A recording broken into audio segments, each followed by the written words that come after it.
So, hello everybody. Today we're gonna do an episode about Ukrainian politics. Of course, the best option to talk about Ukraine is to invite someone who is Ukrainian, who is in the politics, but not too close and not too far. And we have a guest whose name is Viktor Tregubov. He's a journalist. He's a politician. He's also a part of territorial defense, in Ukraine. So he is boots on the ground and everything else. So hi, Viktor. Hi. So when we hear people talking, stuff like we need to give Russian space, we have to save their face, we have to worry that any basically move may trigger, and there might be an escalation. How do you see this whole evolving, as I can put it?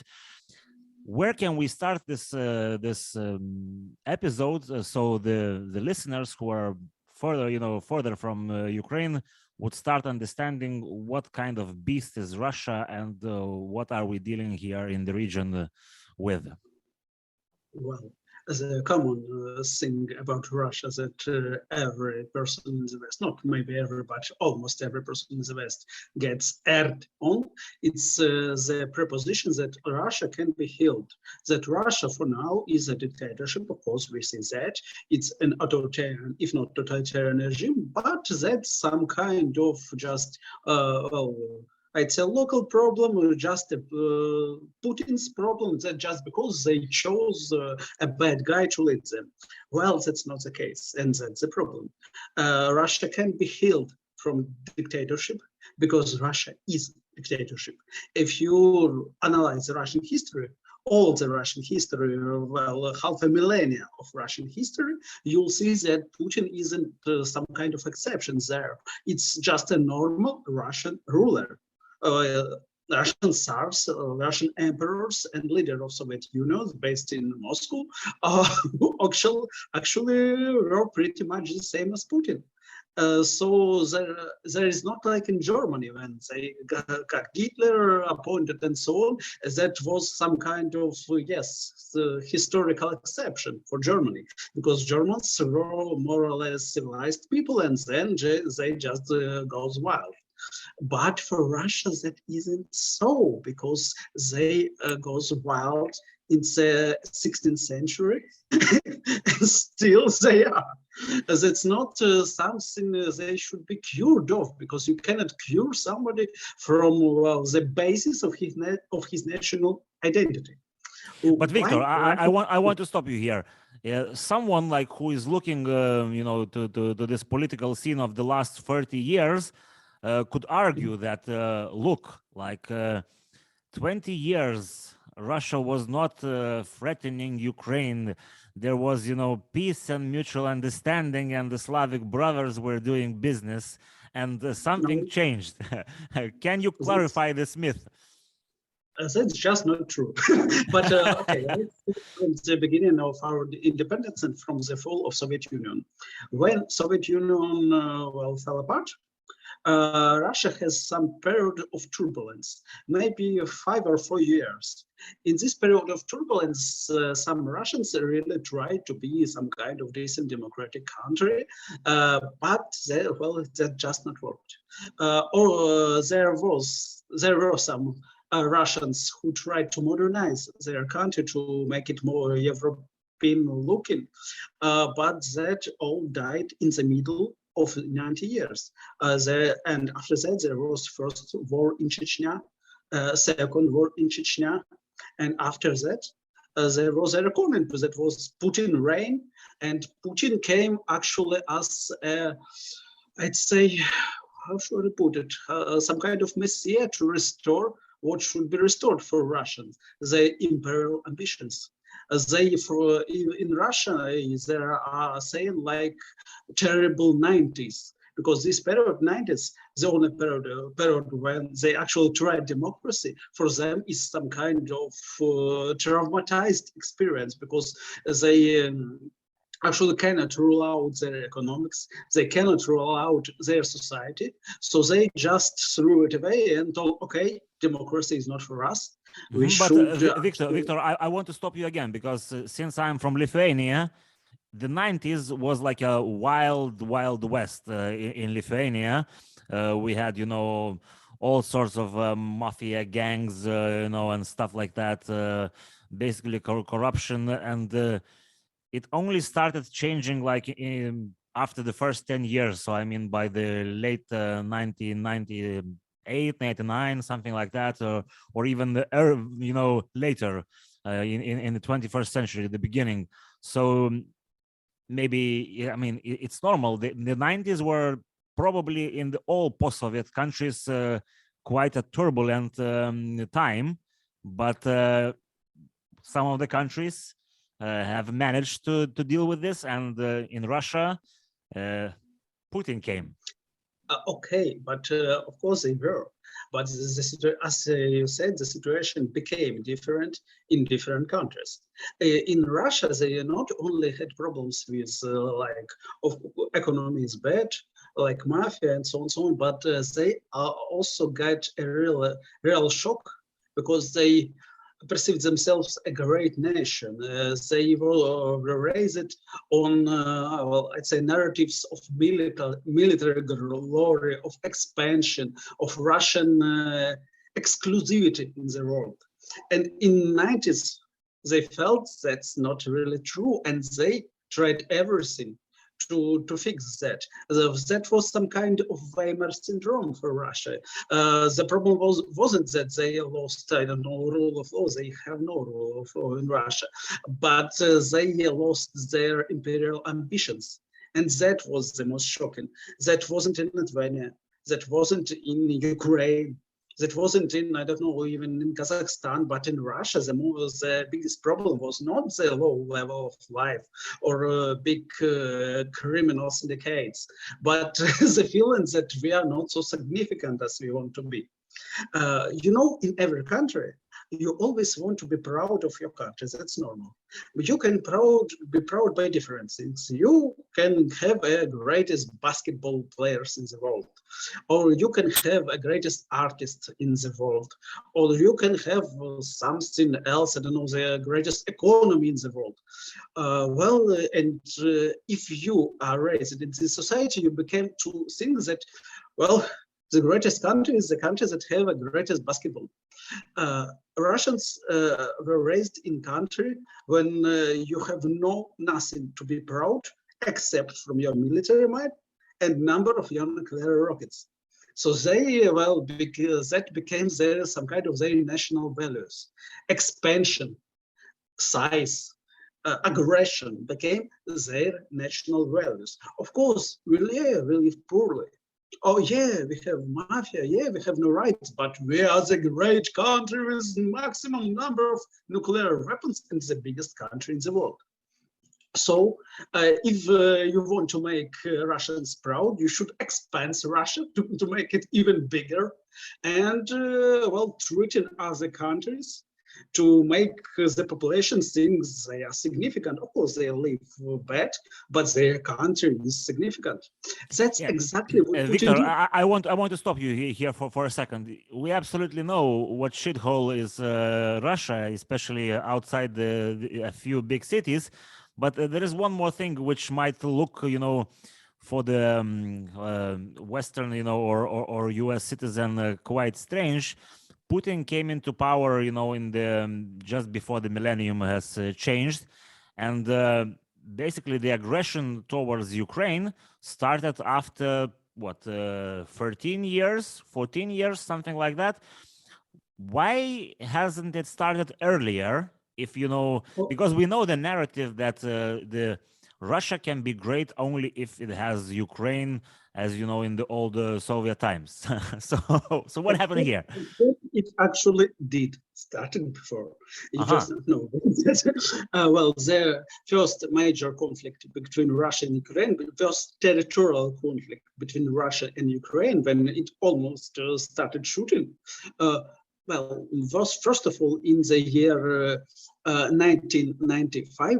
when some powers in Crimea first time tried to seize Crimea to make it part of the Russia. That was the year 1995. I was 10 years back then. The second attempt was in the year 2001. You can Google so-called Tuzla crisis. The Tuzla is a small island in the Kerch Strait between Crimea and Russia.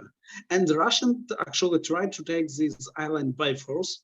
It was actually Ukrainian in Soviet, during Soviet times, but they just tried to take it by force and push the border further.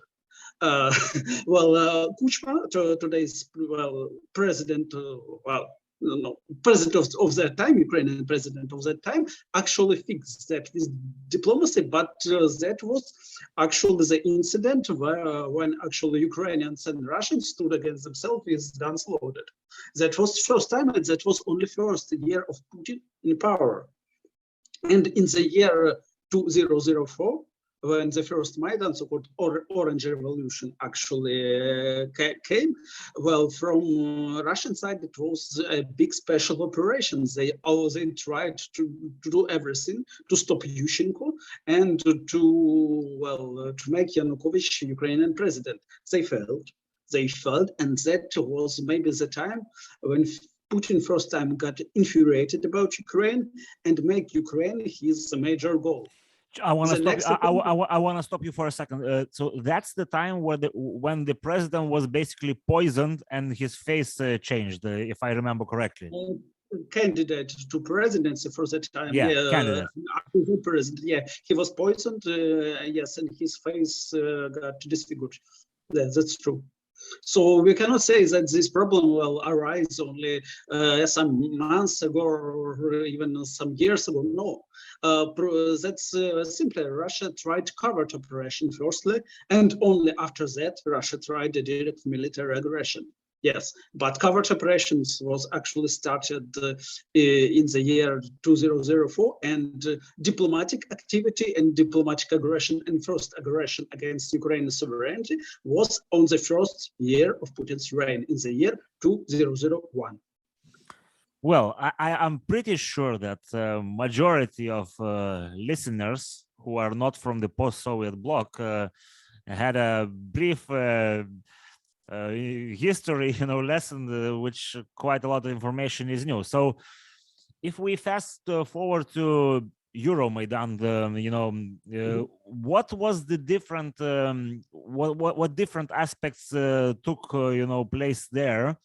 Because the Orange Revolution was quite similar, but Euromaidan kind of, the scale, or there are any other major differences that you could point out? A bit the main difference between Orange Revolution and Euromaidan is actually that during Orange Revolution, almost no blood actually was spilled. And that actually was good, because during Orange Revolution, we still have Kuchma as a president, and Yanukovych was only a candidate for presidency. And Kuchma actually never wanted blood, never wanted any escalation, so he just stepped out. And when Yanukovych was already became president, he actually was ready to violence. He was ready to suppress Ukrainian protests with force, and that's what he did with Russian help actually, and that's the main difference.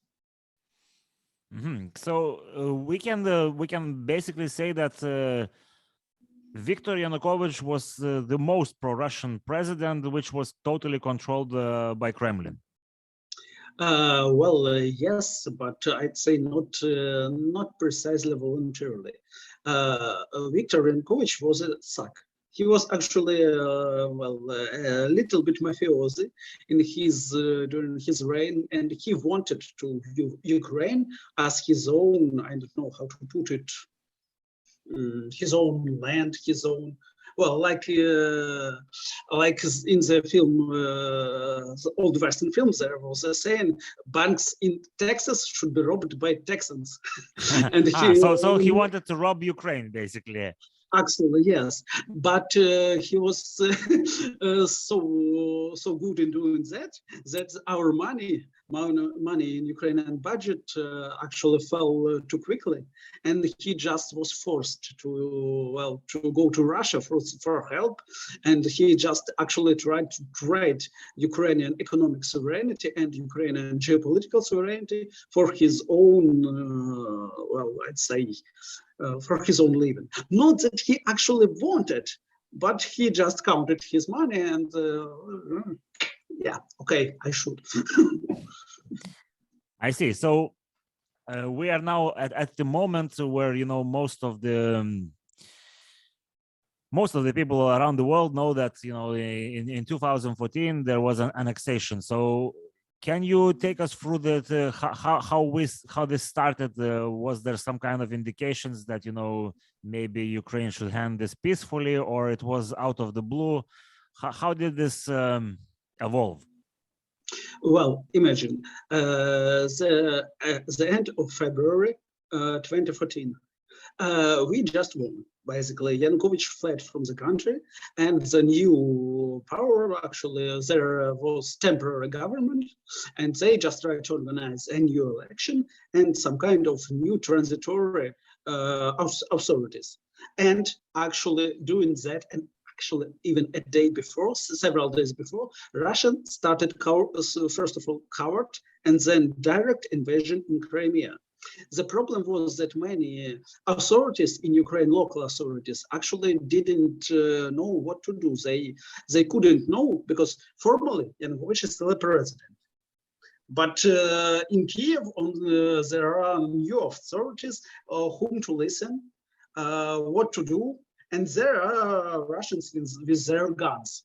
So most of them just tried to take a low profile, I mean local authorities, and just to see what will go from that. So to be honest, Russians timed it perfectly in terms of this transition.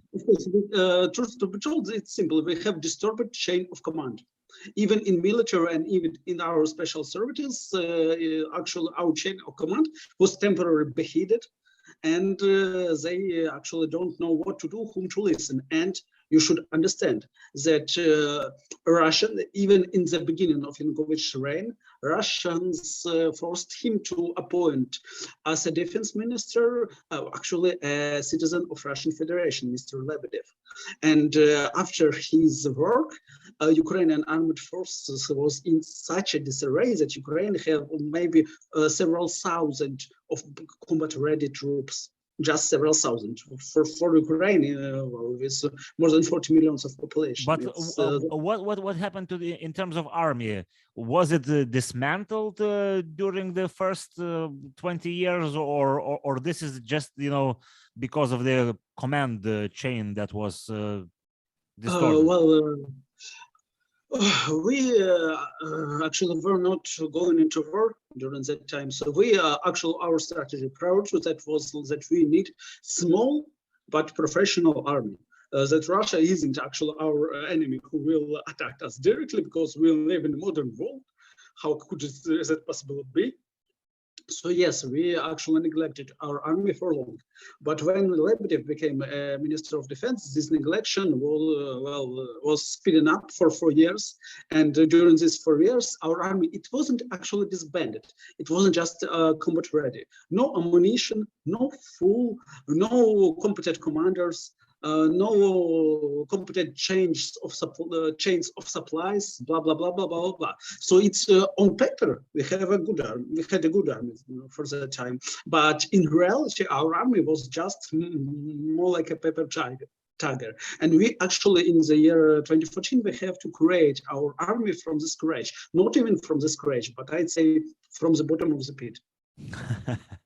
Well, yeah. That's, you know, quite strange because we know that in the Soviet era, Ukraine was like the hub of most of military weaponry, and you know, the size of the country itself speaks, you know, that there should have been quite a lot of military power. Well, imagine tanks Well, even though it doesn't actually match how many tanks you have, but if for 20 years they just standing there and getting the grass grow on them, well, that's not so much of a force. And that was the problem. Yes, of course, we neglected the possibility of war. That was our mistake, but truth to be told, prior to that, most of European countries made the same mistake. Look for the today's army of Germany. They actually made the same mistake, absolutely. Like a German defense minister is now saying that from their 50 helicopters, only maybe 8 can fly. We had the same. Yeah, so I think, yeah, for the last, I don't know, 10 years, probably the only country in Europe, I mean, European Union, who was actually thinking about its army was Poland. But yes, maybe they haven't forgot what Russians are. and maybe a bit of Sweden, yeah, Sweden also. But yes, you're completely right. We all fall in that trap. That's true. All right, so the Crimea wasn't the only thing that you know, this tolerant green men came to, as I remember how they were called.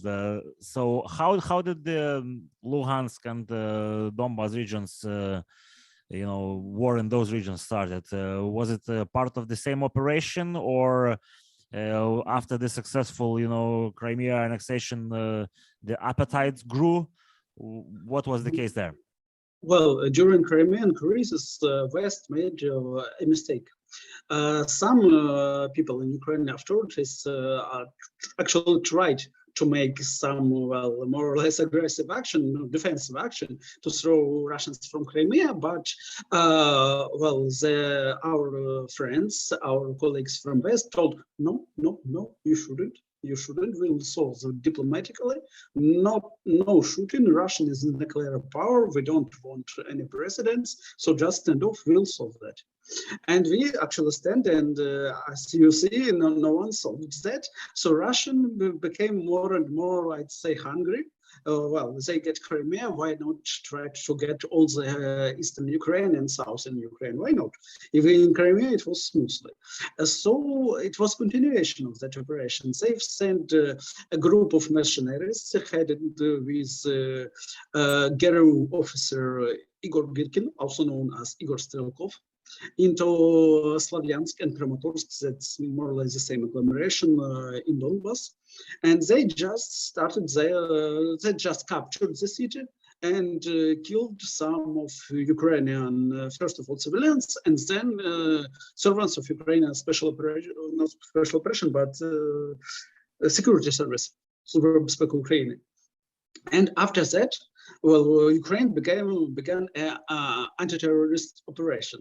But that was, I'd say, a bit tricky, because for the time, as I already mentioned, Ukraine have a really disabled, I say, security service and military. So we just had to actually create them during this operation.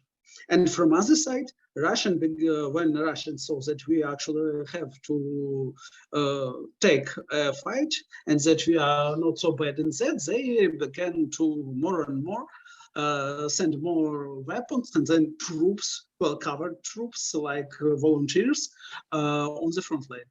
And so that's when the Donbas crisis started.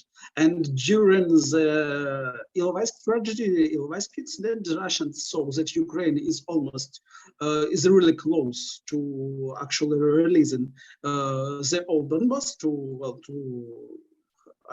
how should I put it, to deoccupying the whole Donbas, and they just make their advance, not officially, but with their standard forces, not some kind of pseudo forces or volunteers or proxies, but with their own battalion tactical groups.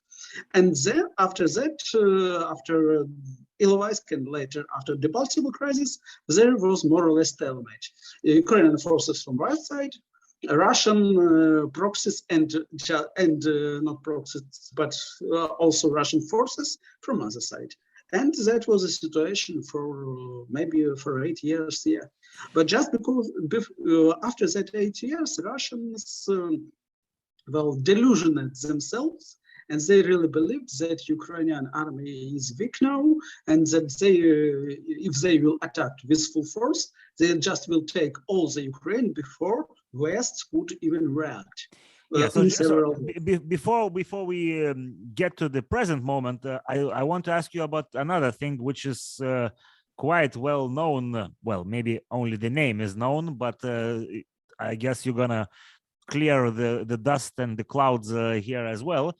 The Minsk agreements, and we started hearing that maybe there should be a Minsk 3 because there is Minsk 1 and Minsk 2.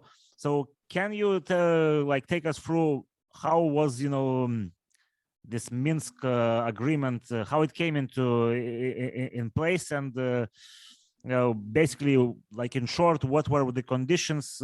Because we know that France mediated this, and well, it doesn't look too good. But maybe you can tell us a bit more. Of course, that's easy. During the August of the year 2014, Ukraine was close to liberate all the Donbass. We actually regrouped our forces. We created more or less sizable and battle-ready army, and we almost liberated Donetsk and Luhansk regions. To stop us from doing that, as I already told, the Russians used their not proxy but their real forces, and they actually throw us away on that line that was some kind of demarcation line for years. And after that, we understood that, first of all, Russians don't really want to attack further with their army. Well, because that was still an incident for them. They don't want to show that they're a part of this conflict. But from our perspective, we also cannot, during that time, fight with the Russian army. We could fight with Russian proxies, but not with the Russian army itself for the time. So the Minsk agreement was for them. It was their attempt to make Donbass Russia-controlled part of Ukraine, like Bosnia-Herzegovina, like more or less like Bosnia case, make it some kind of leverage in Ukraine. And from our part, we just wanted, I'd say, some kind of stop to replenish our troops and to stop Russia from going further. So you're talking here about Minsk 1, yeah? Yeah, Minsk 2 was just a new stage of Minsk 1 after Russians also managed to throw Ukrainian forces away from the Baltsev region. So, but more or less the same, but with its own specifics. So for Russia, it was an attempt to control Ukraine using Donbass as a leverage. They wanted to include special status of Donbass in Ukrainian constitution and use it to actually hold Ukraine in their orbit, in their sphere of influence. The problem is we never wanted to be in their sphere of influence. We understood that it will cost us our independence, and we used these agreements as a time to regroup and to do something. And yes, it was a stalemate for 8 years. But after that, actually, it was Russia who broke their agreements when they attacked us in full force. That agreement was actually created precisely to avoid the conflict Russia made. So here I want to ask one more other thing. We know that February 24, the day of the last stage of the war, this year that it started. But before that, there were, I'm not sure, once or twice, or like the size of the similar size contingent, similar size force gathered by the border of Ukraine, like military exercise. Why did that not escalate before? We know that during the Trump era in US, there was one of those exercises, and the US bombers were flying over Ukraine, and maybe that's why the Russians changed their mind at that point. But like, what was the difference between the last one and the previous ones that they decided to, basically instead of maneuvering, start, the action? Well, for that 8 years they tried to subdue Ukraine by actually imposing their reading of Minsk agreements. They tried to subdue Ukraine by making Donbass a leverage inside its body. They wasn't successful in that because Ukraine and West understood these agreements differently. The main problem was the question: should Russia pull forces and then we got elections there?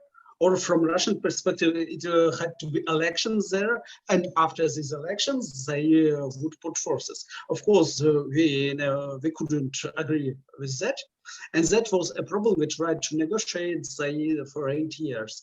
They actually, first of all, hoped that maybe Trump administration will be more or less ready to help them. It wasn't. And after that, they hoped that maybe Zelensky, after his elections, after he will be elected as a president, will be more like negotiable than Poroshenko, our previous president. He wasn't also. So they saw that there are no hope for them to subdue us using diplomatic means and cover operational means. So they tried direct military force. They understood that, okay, so if you don't want to do it our way, we'll just force you directly.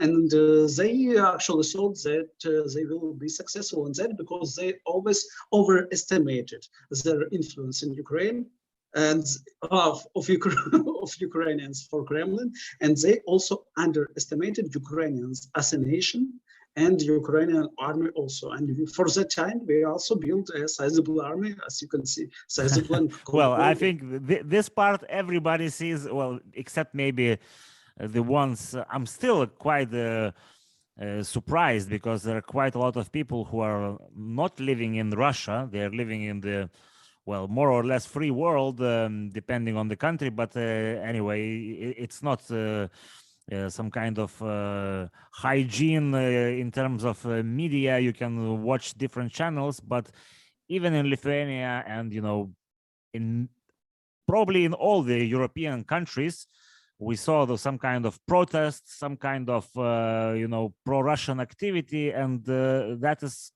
quite hard to comprehend how, for example, in Austria or in Germany, there are some events where they basically the police tell you to take away the Ukrainian flags because we see that, the red flag of Soviet Union is in the hands of some kind of protesters, and they might get offended, So why do you think this happens where basically you can get any information? And still, people believe in this narrative that Russians are fighting Nazis, in Ukraine. How is it possible in the information age, this nonsense? Well, that's a frame of perception. People used to, especially in Germany, people used to perceive Russia as some kind of great power, and Ukraine as some part of this power, as some part of its sphere of influence, as some subject or some object, not a subject of Ukrainian politics or world politics. I beg your pardon. So for them, everything Russia do is just some kind of restoring the order as we got used to. And especially in Germany, there is a problem. They always understood Russia. They seen Russia as a Soviet Union, and they always had some kind of sentiment for Soviet Union. It's like, oh, we attacked Soviet Union, we did terrible things in Soviet Union, so we owe to Soviet Union and we off to Russia. Well, the thing they don't understand that most of that atrocities was made not in Russia but in Ukraine. But they still perceive Ukraine as a part of this union, as a part of Russia, and every actual guild they have, well, for Ukrainians, they actually project it to Russia. And Ukrainians, in their perspective, Ukrainian nationalists, and even the idea of separate Ukraine, for them it's like, oh, that guys that during the Second World War was like some kind of allies of Hitler. Because it's tricky, but yes, but Germans during World War II tried to use the Ukrainian nationalists as a weapon against Soviet Union. Germany during World War II made terrible atrocities in Ukraine, but now this thing is actually keeping German minds in Russian narratives. Now they see the situation not as we see that. Now for many of them, Russia is still a USSR, like the country that saved the world from Nazism, and everyone who against them, especially Ukrainians, is of course Nazis.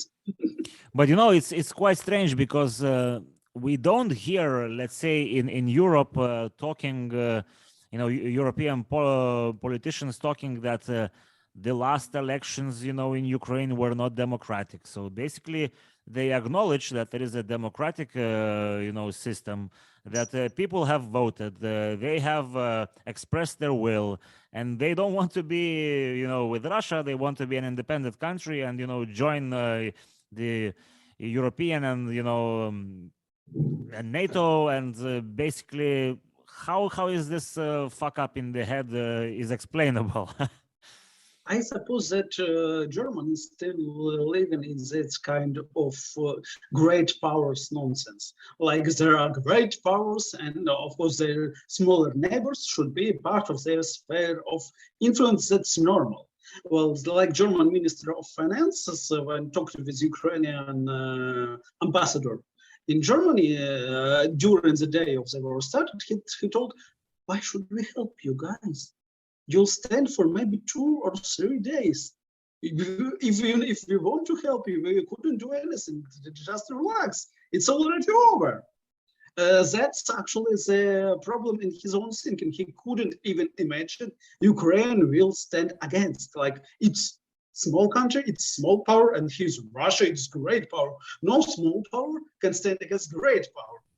And that's the problems many actually, they won't tell it directly, but many of Germans, and not only Germans, still believe like there are great countries like Germany, and there are small countries like Ukraine or Baltics. But you know, Viktor, anybody who looks at the map and, you know, and the population, well, you cannot call Ukraine a small country. I mean, it's not Russia, but it's a big country. Small power. I'd say small power. Small power. Okay. Like during 19th century, there was great powers and small powers. Some of small powers was actually pretty populated, but still, like there was a world order that they should be subdued with great powers, and that's the problem. That's the problem because many in Russia and some people in Europe still are thinking in categories of 19th century. All right. So I guess, you know, I hope that, you know, to those who are listening from the Western world, the further, you know, from Ukraine, they get the sense of, you know, how is this thing actually evolving. The last thing which I want to ask you in this episode is regarding, you know, the United States. In the United States, basically in this sort of situation that they have right now, if something, you know, if Democrats are in favor of something, by default, the Republicans have to be against. At least that's how you see from media and, you know, the Fox versus CNN or basically, you know, any podcast world, quite similar situation. Like you hear people like Cadence Owens and, you know, guys who are like all sort of for the right or maybe closer to the right wing, or, you know, the Republican Party, thinking that well, it can be true if the Democrat Party, is in favor of something. There should be a problems with this thing. How to explain to someone in the US that this is some kind of a civilization battle that we are battling, you are battling, guys, in Ukraine, and it's actually required help from all the sides of the political aisle? Well, it's hard, but you should, for me, the easiest thing to do is just to try to listen Russian television shows for their internal audience. I'd even like to get them translated to English just for international audience to hear what they actually talking on their shows. They are not only anti-Western, they are actually anti-human. For them, every US state, US as a general is just some territory that should be put to nuclear waste. I'm not joking. That's what they are saying on their TV directly. Ukraine should be subdued. All West should be subdued. Anyone who won't be subdued should be nuked. And that's what they are talking on their prime time in their biggest TV show, like show of Solovyov, show of Kiselyov, show of Skabeva, and so on, so on, so on. They're just absolutely anti-Western. And I don't mean that they dislike something in the West. They dislike West as a concept and ready to actually to oppose any problem. Even when in US there was a terrorist attack on towers. 9/11, you mean? September 11th attacks. Many of the Russians applauded. They have no sympathy to Islamic terrorism, or so. They just was glad that several thousands of Americans are dead. And that's the common narrative for common Russians. But Victor, I have to remind you that George W. Bush, he saw the soul in Putin's eyes, and we are talking here about what, 2002 or 2000, something like that, Can you tell us what do you see in those eyes as someone closer, to Moscow, in proximity? I see in that eyes just the attempt to be a good Russian Tsar. And being a good Russian Tsar is being Russian Tsar who actually subdued neighboring nations. That's all. He just want to go to become part of Russian history like a conqueror. Volodymyr the Conqueror. And that's all. I see in his eyes only trying to fulfill his so-called historical mission to restore at least the Soviet borders for Russia. Well, that's why I want to see these eyes plucked.